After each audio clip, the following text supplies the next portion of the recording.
বাড়ি থেকে বেরিয়ে আর ফিরে আসেনি ১৯ বছরের এক যুবক। বউ খোঁজ করেও কোথাও তার হদিশ মেলেনি। নিখোঁজ যুবকের নাম নয়ন ঘোষ, তার বয়স ১৯ বছর। খোয়াই পৌর পরিষদের ১৪ নং ওয়ার্ডের গণকি এলাকার বাসিন্দা সে। গত ৯ জুলাই বৃহস্পতিবার নিজের বাড়ি থেকে কাউকে কিছু না জানিয়ে তিনি বেরিয়ে যায় ওই যুবক। এরপর থেকেই নিখোঁজ রয়েছেন নয়ন ঘোষ। পারিবারিক সূত্রে জানা গেছে, গত ৯ জুলাই বাড়ি থেকে বের হওয়ার পর দীর্ঘ সময় কেটে গেলেও নয়ন ঘরে ফেরেনি।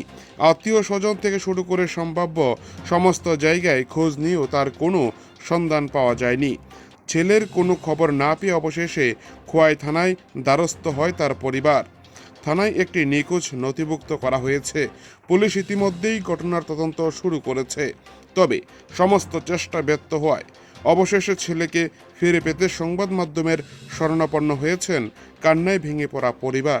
পরিবারের পক্ষ থেকে আকুল আবেদন জানানো হয়েছে, যদি কোনো সহৃদয় ব্যক্তি এই যুবকের সন্ধান পেয়ে থাকেন তবে দয়া করে অবিলম্বে খোয়াই থানায় যোগাযোগ করুন অথবা নিকটবর্তী পুলিশ ফাঁড়িতে জানান।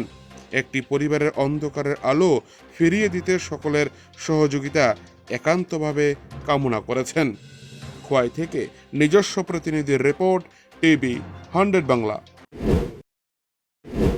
থেকে ৫টার সময় যে গেছে, এটা আজকে পর্যন্ত পাওয়া যাইতেছে না। কি নাম তার? তার নাম হচ্ছে নয়ন ঘোষ, বয়স? বয়স 20+। থানাতে ইয়ে করছেন জিডি এন্ট্রি? থানাতে জিডি এন্ট্রি করা হয়েছে কালকে। পুলিশ কি কইছে? পুলিশ পুলিশ কি কি কইছে? পুলিশে কইছে না কুছ করবো তার। এমনি আগে কি কোনো তার কোনো সমস্যা ছিল না? না না, আগে কোনো সমস্যা আছে না।